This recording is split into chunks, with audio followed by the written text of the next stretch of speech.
Alright, I'm gonna hold this phone different. Let's see how many thoughts I can capture.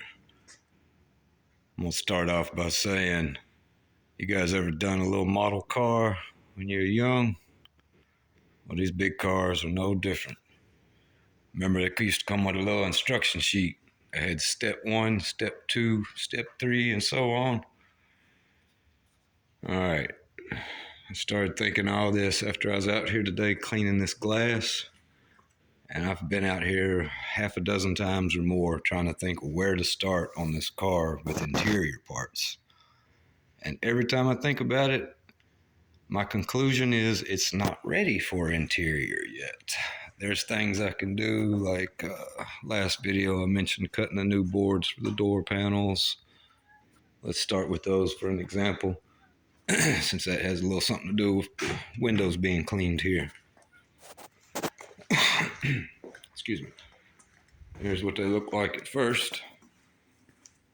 Overspray, very dirty. This one is off track. So this video will really be the first official video for this car, I think, and it'll be a good reference video for the owner, so he can keep track of what he may want to order next. All right, windows. That was before.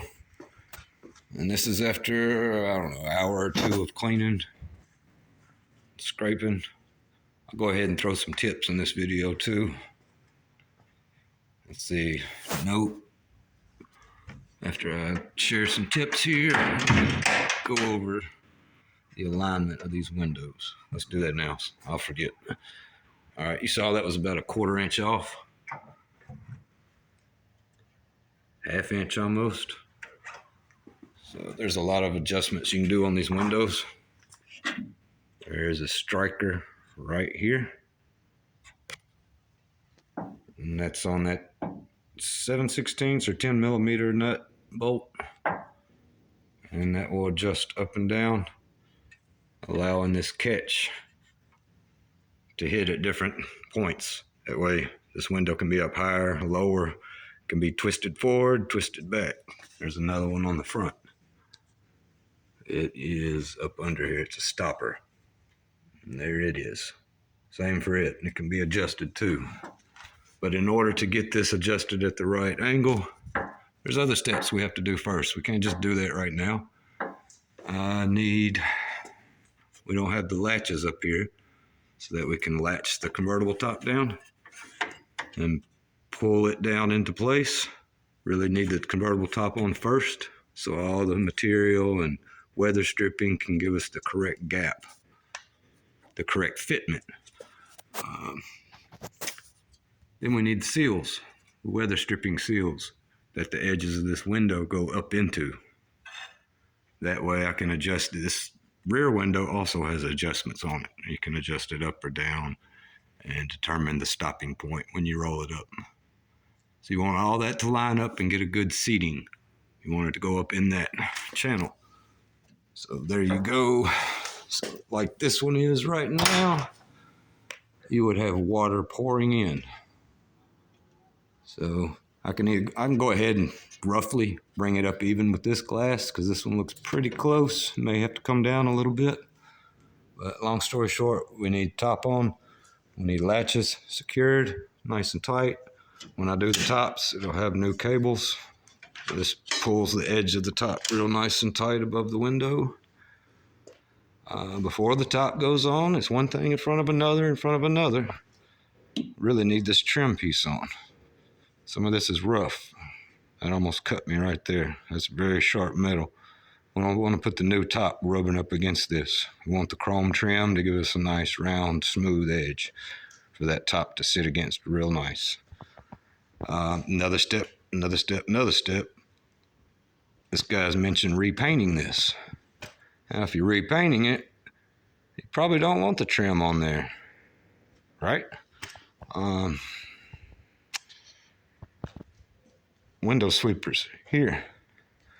I don't need to finish the door panels and install them because you'll still have to get to screws on the inside of here for the window sweep. weather stripping, felt. I don't have them. I'll install them, but here's a part you want to order. So that's what it ends up looking like. It gets screwed on with the window. Sometimes you even have to remove, you at least have to take these stoppers off and let the glass sit all the way down so you can get a screwdriver above the glass with it down to put these in place, put the screws in. You need the door panel off to do that. So if I install the door panel, somebody's going to turn right back around and remove it. Before the door panel goes on, you also have your door handles. They get screwed on from the inside. Door lock, it gets a horseshoe clip from the inside. Side mirror, pretty sure this model car gets screwed in from the outside. But I'll take that back. I'm pretty sure there's 10 millimeter or 7/16 nuts on the inside of here too. So that would need to be installed also. I want to install the front glass before finishing all the top and seals. Probably I can get away with doing the top, but we still won't get the glass in there. Need the weather stripping here so we get the alignment of this window right. But before you put this weather stripping on, you want the chrome trim on. Chrome trim overhangs the glass. Therefore, you do want the glass on. Put the glass on, put the chrome trim on. I think there's another chrome trim for the channeling that the weather stripping sits into. And then after all that's said and done, you can finally put the interior part, the A-pillar. That can go on very last. They're in here somewhere. Right there.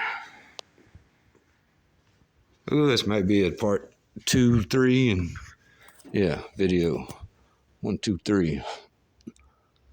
And before this pillar post goes on, the top trim pieces go on. All right, I think that's enough of the steps. You can see what I'm getting at. Other parts need to be installed before other parts are installed. So we do need the trim piece here.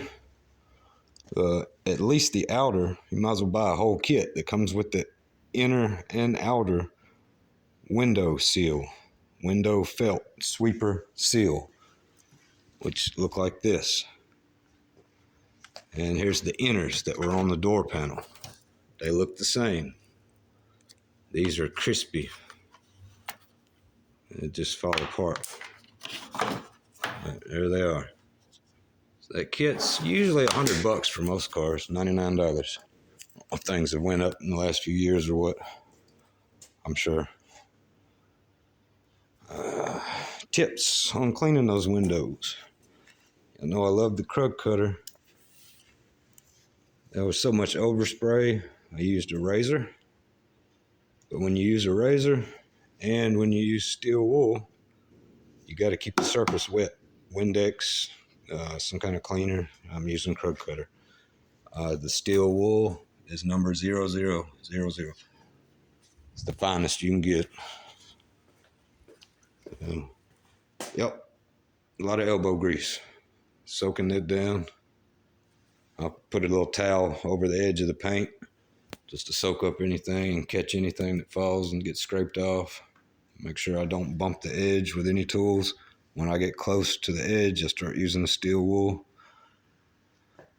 Inside and outside, both sides have overspray on them, so it's a lot of cleaning.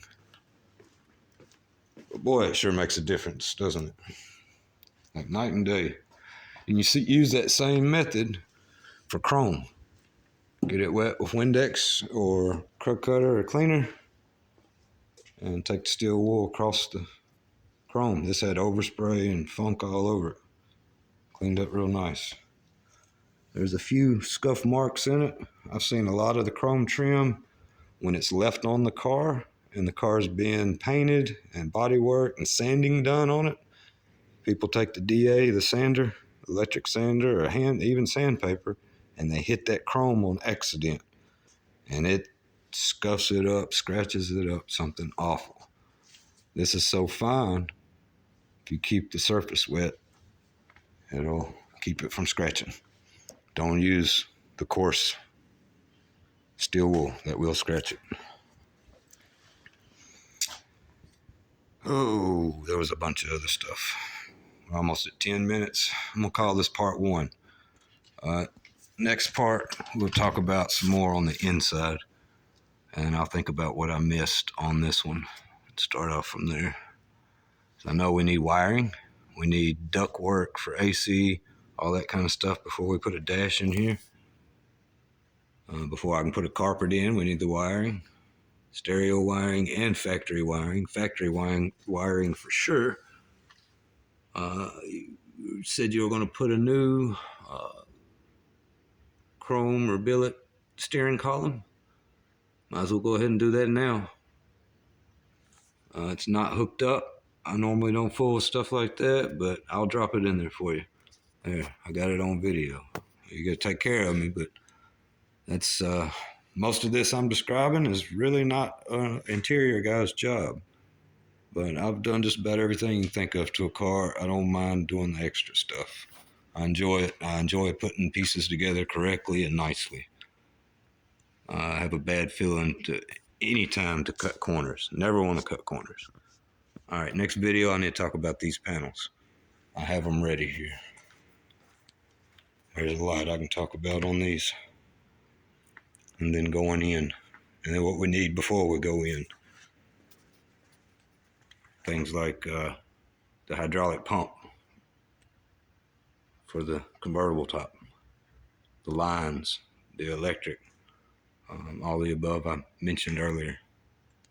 Can't put those panels in place till all that stuff's installed, or you'll be turning around and removing them again. Could go ahead and order all new door handles, whatever, if you want some factory ones or some aftermarkets that look something like this. Or something else that's available out there. I don't know if we got anything new. Doorknobs, door locks. Plastic rollers for that window that's off track. And just look up 71 Cutlass quarter window rollers. You can order some of this stuff if you can't find it. The convertible top lines, hydraulic fluid lines. They're usually about $100. Sorry. There I go. Hold my finger in front of the camera. Motor hopefully works. I got one hydraulic pump. All right. I'll call it on this video. I'll be back with more. Got some stuff to talk about the audio and doing the custom install and a better fitment and steps I go through on the upholstery for these. All right, till that one. Peace. Thanks for watching.